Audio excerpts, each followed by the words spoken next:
നമസ്കാരം. വളരെ പ്രിയങ്കരായ പ്രേം നസീറിൻ്റെ നാട്ടുകാർക്ക് പ്രത്യേക നമസ്കാരം. ശ്രീ പ്രേം നസീർ എന്ന് പറയുന്ന നടന പ്രതിഭാസം ശാർക്കര ഉൾപ്പെടുന്ന ചിറയൻകീഴ് പ്രദേശത്തിന് നൽകിയിട്ടുള്ള ചരിത്രപരമായ, ഒരിക്കലും തൂത്തുമായ്ച്ച് കളയാനോ അല്ലെങ്കിൽ അതിനൊരു ഫോൾസ് നറേറ്റീവ് ഉണ്ടാക്കാനോ സാധിക്കാത്ത തരത്തിൽ മലയാള സിനിമ വ്യവസായത്തിൻ്റെ അംബാസഡറായി മാറിയ വ്യക്തി ചിറയൻകീഴിന് സ്വന്തം, തിരുവനന്തപുരത്തിന് സ്വന്തം, കേരളത്തിന് സ്വന്തം എന്ന് പറയുന്നത് വളരെ അഭിമാനകരമായ, അദ്ദേഹത്തിൻ്റെ ജന്മദേശത്ത് നവീകരിച്ച ആധുനിക യാത്രാ കാലാവസ്ഥയ്ക്ക് ഉതകുന്ന തരത്തിൽ, ചേരുന്ന തരത്തിൽ ബഹുമാന്യനായ പ്രധാനമന്ത്രി ശ്രീ നരേന്ദ്രമോദിജിയുടെ കാഴ്ചപ്പാടിൻ്റെയും അദ്ദേഹം നേരിട്ട് രൂപകൽപ്പന നടത്തിയിട്ടുള്ള ഓരോ സ്റ്റേഷനും എന്ത് മര്യാദ ലഭിക്കണമോ ആ വഴിക്ക് ഒരുപക്ഷെ വികസനം എന്നത് സബ്കാ സാത്ത്, സബ്കാ വികാസ്, സബ്കാ വിശ്വാസ്, സബ്കാ പ്രയാസ് എന്ന് പറയുന്ന ഒരു സ്ലോഗനിലെ 4 വരികൾ, 4 ഉദ്ദേശങ്ങളാണ്. അത് തന്നെയാണ് ഒരുപക്ഷെ അദ്ദേഹം സ്വപ്നം കാണുന്ന വികസിത ഭാരതം എന്ന് പറയുന്ന ബൃഹത്തായ ഒരു നന്മയിലേക്ക് നയിക്കുന്ന 4 ഉൽപ്പന്നങ്ങളും അത് തന്നെ. അതിൻ്റെ ഭാഗമായിട്ടൊന്ന് 103 നവീകരിച്ച സ്റ്റേഷനുകളാണ് ജനസമക്ഷം സമർപ്പിക്കപ്പെടുന്നത്. ആദ്യത്തേത് ബഹുമാന്യനായ പ്രധാനമന്ത്രി ശ്രീ നരേന്ദ്രമോദിജി നേരിട്ട് തുറന്നു വെച്ചുകൊണ്ട് ഒരു യാത്രയും നടത്തി. അദ്ദേഹം നമ്മളെ അഭിസംബോധന ചെയ്തുകൊണ്ട് മറ്റ് 102 സ്റ്റേഷനുകളുടെയും ഉദ്ഘാടനം ഇനി വരാൻ പോകുന്ന നിമിഷങ്ങളിൽ നടക്കാൻ പോകുന്ന ആ മുഹൂർത്തത്തിന്, ഭാരതീയ മുഹൂർത്തത്തിന് സാക്ഷ്യം വഹിക്കാനാണ് നമ്മളെല്ലാവരും ഇവിടെ ഒത്തുകൂടിയിട്ടുള്ളത്. അതിനായി വിളിച്ചു ചേർത്തിട്ടുള്ള ഈ ഉദ്ഘാടന വേദിയിൽ എൻ്റെ സതീർത്ഥ്യർ എന്ന് തന്നെ പറയാം, എൻ്റെ കുള്ളി India Lok Sabha Shri Adoor Prakash, member of parliament, MLA Shri Sasi, grama panchayat president Shri Abdul Wahid, Trivandrum ഡിവിഷൻ്റെ റീജിയണൽ മാനേജർ ശ്രീ മനീഷ് കപ്ലിയാൽ തുടങ്ങി ഈ സംവിധാനം, ഉദ്ഘാടന പരിപാടികളെല്ലാം വളരെ മികച്ച രീതിയിൽ മുന്നോട്ട് കൊണ്ടുപോയിരിക്കുന്ന റെയിൽവേയാൽ നിയോഗിക്കപ്പെട്ടിട്ടുള്ള എല്ലാ സംഘാംഗങ്ങൾക്കും, പോലീസ് സേനയ്ക്കും, സ്കൗട്ട്സിന്, NCC, മാധ്യമങ്ങൾ, പ്രദേശവാസികൾ എല്ലാവർക്കും ഒരിക്കൽ കൂടി എൻ്റെ വിനീത നമസ്കാരം.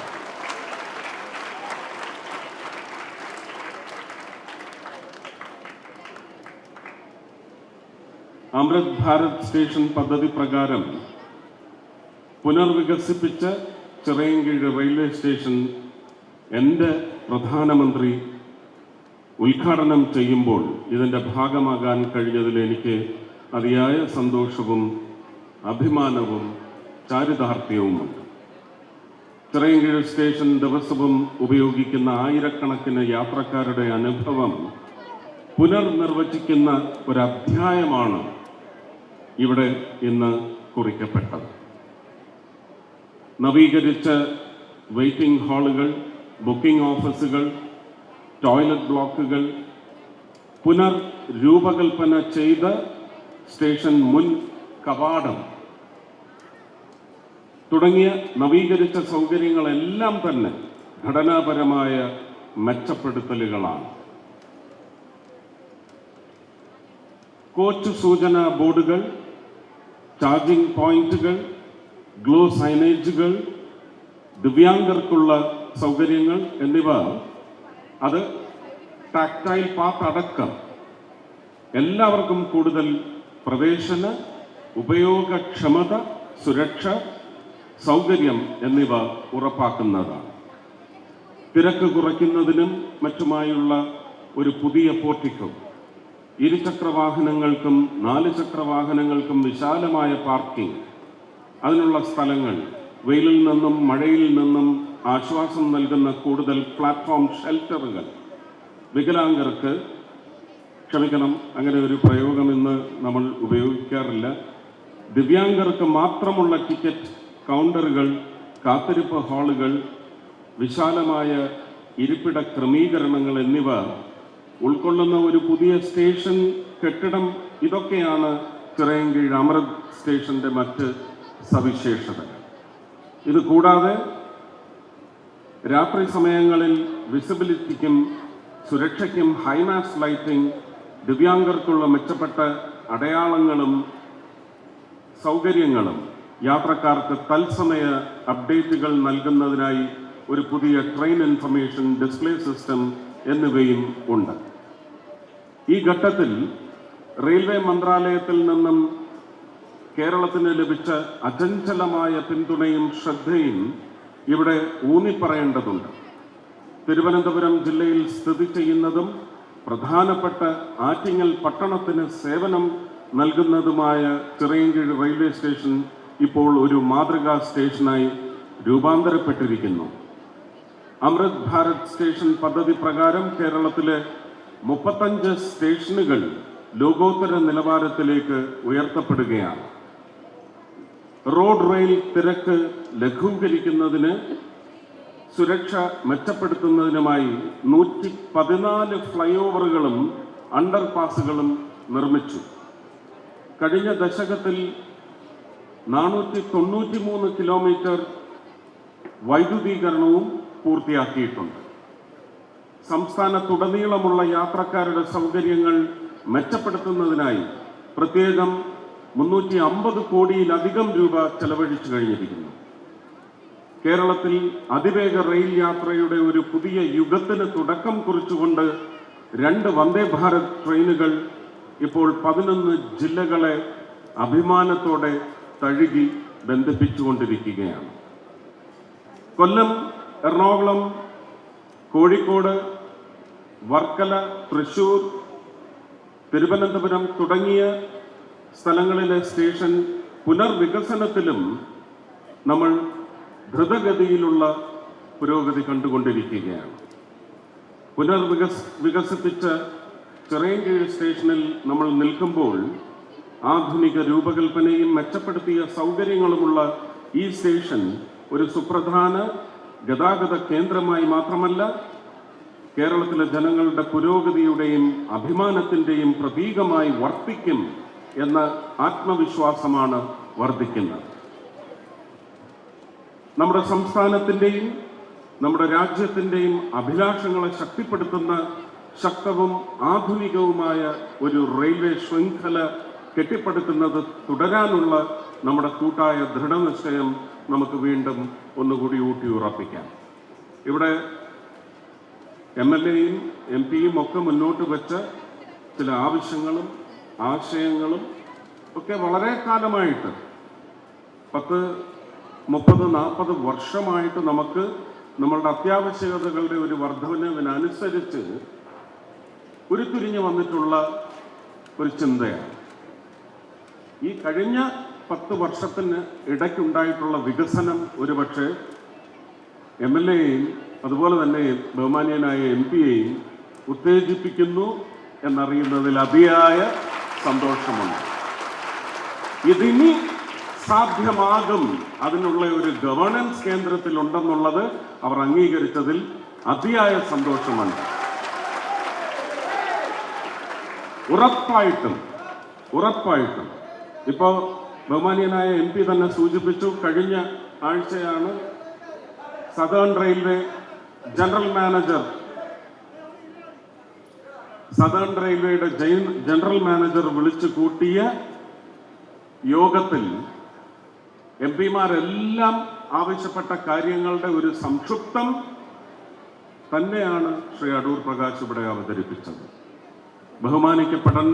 ബഹുമാനിച്ച് നടപ്പിലാക്കാനുള്ള ഒരു ആർജവം കാട്ടേണ്ട വിഷയങ്ങൾ തന്നെയാണ് എല്ലാ എം പിമാരും ഉന്നയിച്ചത്. കോവിഡിന് മുമ്പുണ്ടായിരുന്ന സ്റ്റോപ്പേജുകളെ സംബന്ധിച്ചും അത് കോവിഡ് കാലത്ത് നിർത്തലാക്കിയതിൻ്റെ പശ്ചാത്തലവും അതിനുശേഷം ഒരുപക്ഷെ അത് പുനർവിന്യസിപ്പിക്കേണ്ട അത്യാവശ്യകതയും ഒക്കെ ഇവിടെ ചർച്ചയിൽ വന്നിട്ടുണ്ട്, അദ്ദേഹത്തിൻ്റെ ഭാഷണത്തിലും വന്നിട്ടുണ്ട്. പൂർണ്ണമായും അംഗീകരിക്കുന്നു, ആവശ്യം വളർന്നുകൊണ്ടേയിരിക്കും. ലോകത്തിൻ്റെ വളർച്ചയ്ക്കനുസരിച്ച് നമ്മുടെ ആവശ്യങ്ങൾ അത്യാവശ്യകതകളായി മാറും. അത്യാവശ്യകതകളെല്ലാം വളരെ ആഞ്ഞടിച്ച് ഒരുപക്ഷെ ഡിമാൻഡ് എന്ന് പറയുന്നത് കമാൻഡിലേക്ക് എത്തുന്ന ഒരവസ്ഥയിലേക്ക് വളർന്നുകൊണ്ടിരിക്കും. നമുക്കിതെല്ലാം സാധ്യമാകേണ്ടതാണ്. പക്ഷെ കേരളത്തെ സംബന്ധിച്ച് പറയുകയാണെങ്കിൽ ഇപ്പൊ ഈ ഫ്ലൈ ഓവർ ഇതിന്റെ പണി തുടങ്ങിയിട്ട് എത്ര നാളായി? ഇത് കേന്ദ്രവും സംസ്ഥാനവും ചേർന്ന് പണിയുന്നതാണ്. ഇതിനുള്ള സ്ഥലമെടുത്തു തരുന്നത് സംസ്ഥാന സർക്കാരാണ്. ഇത് ആ ഗേഡർ വരെ, പില്ലറിന്റെ ഗേഡർ വരെ എത്തിക്കുന്ന എല്ലാ ജോലികളും അതിനുള്ള ചെലവും ചെയ്യുന്നത് സംസ്ഥാന സർക്കാരാണ്. 55 എണ്ണം പുതിയതായി വരുന്നത്, 77 എണ്ണമാണ് പുതുതായി വരുന്നത്. അതിൽ 55 എണ്ണം കേന്ദ്ര ഗവൺമെന്റിന്റെ പൂർണ്ണ സാമ്പത്തിക വിന്യാസത്തിലൂടെ നടപ്പിലാക്കാനുള്ള പ്രഖ്യാപനവും ബഹുമാനപ്പെട്ട റെയിൽവേ മന്ത്രി ശ്രീ അശ്വിനി വൈഷ്ണവ് നടത്തി കഴിഞ്ഞിരിക്കുന്നു. അതൊക്കെ നടക്കും. നമ്മൾ പരിശോധിക്കേണ്ടത് പുതുക്കാട് ഒരു ആർഒബിക്ക് സാങ്ഷൻ കൊടുത്തിട്ട് 4 വർഷമായി. അതിനുള്ള സ്ഥലവും എടുത്തിട്ട് കഴിഞ്ഞിരിക്കുന്നു. അതിന്റെ പണി തുടങ്ങാനായിട്ട് ഒരു തറക്കല്ല് കൊണ്ടിടാൻ ചെന്നപ്പോൾ റെയിൽവേ ഉദ്യോഗസ്ഥരെ തടഞ്ഞിട്ട് ഇതിന്റെ അലൈൻമെന്റ് കൃത്യമല്ല എന്നത് പണി തുടങ്ങുന്നതിന് അതിനുള്ള കാശും അനുവദിച്ചു വന്ന സമയത്താണ് അറിയിക്കുന്നത്. അതിന്നും ഒരു പണിമുടക്കപ്പെട്ട് കിടക്കുന്ന ഒരു ആർഒബി ആയിട്ട് അവിടെ അവശേഷിക്കുകയാണ്. ഇരവിപുരം ആർഒബി, മയ്യനാട്, കൂട്ടിക്കട എല്ലാം നമ്മുടെ സഹോദര ആർഒബികളാണ്. ഇതിൻ്റെ എല്ലാം ഒരു യാത്രാ ദുരിതം ആ പ്രദേശവാസികൾ ഒരുപക്ഷെ ദേശത്തിൻ്റെ വളർച്ചയ്ക്ക് ഒരു പ്രധാന ഒഴുക്ക് തടയപ്പെടരുത് എന്ന് പറഞ്ഞ് സഹകരിക്കുന്നതിൽ അവർക്ക് ഏറ്റുവാങ്ങേണ്ടി വരുന്ന ദുരന്തവും മിക്കവാറും വണ്ടികളൊക്കെ കടന്നു പോകുന്നതിനിടയ്ക്ക് ഒന്ന് ഉരസുകയോ ഒക്കെ ചെയ്തതിൻ്റെ പേരിൽ അവിടെ സ്ഥിരം ഒരു 2-3 പോലീസുകാരെ ഡ്യൂട്ടിക്ക് ഇടേണ്ട അവസ്ഥ പോലും അവിടെ ഉണ്ടാവുന്നുണ്ട്. എന്തുകൊണ്ട് ആ പണികളൊന്നും നമ്മൾ അനുവദിച്ച് പണിഞ്ഞു തുടങ്ങി പകുതിക്കെത്തി നിൽക്കുന്ന പദ്ധതികൾ എന്തുകൊണ്ട് പൂർത്തീകരിക്കാൻ കഴിയുന്നില്ല എന്നുള്ളത് ഒരു ഉത്തരവാദിത്വം എന്ന നിലയ്ക്ക് ആ പ്രദേശങ്ങളിലെ എം പിമാർക്കും കൂടി അതിനകത്ത് സംസ്ഥാന സർക്കാരിനെ സമീപിക്കേണ്ട ആവശ്യകത ഉണ്ട്. തീർച്ചയായിട്ടും MLA-മാർക്ക് ഇനിയും വലിയ ലാർജർ റോളാണ് അതിനകത്ത് കളിക്കാനുള്ളത്. ഇവിടെ ഇപ്പോൾ ചിറയൻകീഴിനെ സംബന്ധിച്ച് 16 ആർഒബികൾ അത്യാവശ്യമാണെന്നാണ് ശ്രീ ശശി അദ്ദേഹം എന്നോട് സൂചിപ്പിച്ചത്. അപ്പൊ ഇതിനി ഒരു പ്രോജക്റ്റായിട്ട് അവതരിപ്പിച്ച് ഇതിനുള്ള സ്ഥലമെടുത്ത് തന്ന് പൂർണ്ണമായിട്ടും കേന്ദ്ര സർക്കാരിൻ്റെ റെയിൽവേ മന്ത്രാലയം പണിയുന്നതാണോ അതോ രണ്ടുപേരും ചേർന്ന് പണിയുന്നതാണോ എന്നുള്ള നിശ്ചയങ്ങളിലേക്കൊക്കെ എത്തുന്നതിന് ഒന്ന് ത്വരിതപ്പെടുത്തി പ്രയത്നിക്കേണ്ടത് അത് രാഷ്ട്രീയം മറന്ന് എല്ലാ ജനങ്ങളെ തെരഞ്ഞെടുക്കപ്പെട്ട എല്ലാ ജനപ്രതിനിധികളുടെയും കൂട്ടുത്തരവാദിത്വമാണ്. അത് നടപ്പിലാവണം. നമുക്ക് ഇലക്ഷനൊക്കെ ജയിക്കുന്നതിന് വേണ്ടി മാത്രമാണ് രാഷ്ട്രീയ പാർട്ടി. ഇലക്ഷന് നമുക്ക് നമ്മളെ ഒന്ന് അവതരിപ്പിക്കുന്നതിനാണ് ഒരു രാഷ്ട്രീയ പാർട്ടി. പക്ഷെ ജയിച്ചു കഴിഞ്ഞാൽ തോറ്റവരും ജയിച്ചവരും ഒത്തുപിടിച്ച് മാത്രമേ ഈ രാജ്യത്തിനെ മുന്നോട്ട് കൊണ്ടുപോകാനൂ. അവിടെ നമുക്ക് രാഷ്ട്രീയത്തിന്റെ പ്രത്യയശാസ്ത്ര വിശ്വാസത്തിന്റെ പേരിലൊന്നും വേർതിരിഞ്ഞ് അങ്ങോട്ടും ഇങ്ങോട്ടും എന്നും തെളിവാരി എറിഞ്ഞുകൊണ്ട് തുടർന്നു പോയാൽ നമ്മുടെ ജനങ്ങൾക്കാണ് എല്ലാ നഷ്ടങ്ങളും ഉണ്ടാവുന്നത്. ഞാൻ എടുത്തു പറയുന്നു, പ്രജകൾക്കാണ് നഷ്ടം വാങ്ങേണ്ടി വരുന്നത്.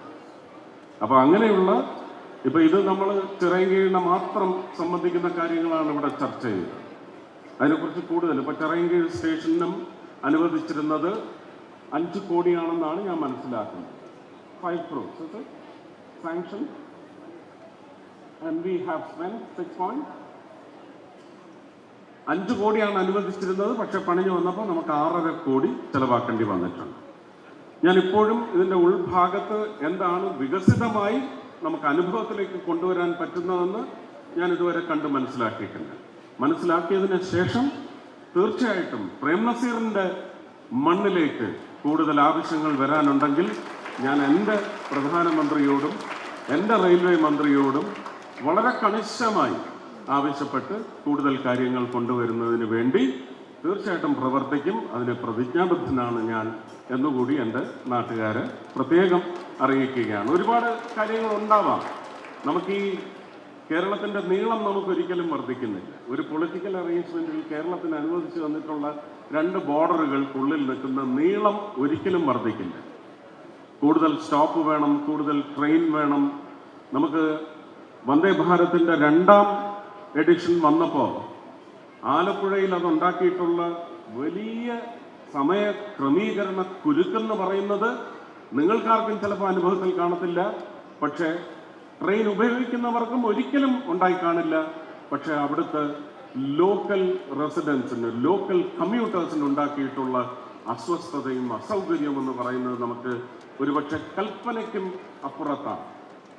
അപ്പോൾ ഒരു ഘട്ടത്തിൽ അവിടെ രാഷ്ട്രീയപരമായിട്ട് ഇനി ആലപ്പുഴ വഴി ഞങ്ങൾക്ക് വന്ദേ ഭാരത് വേണ്ട എന്ന് പറഞ്ഞൊരു സമരം പോലും ശക്തമായി മുന്നോട്ട് വന്നിട്ടുണ്ട്.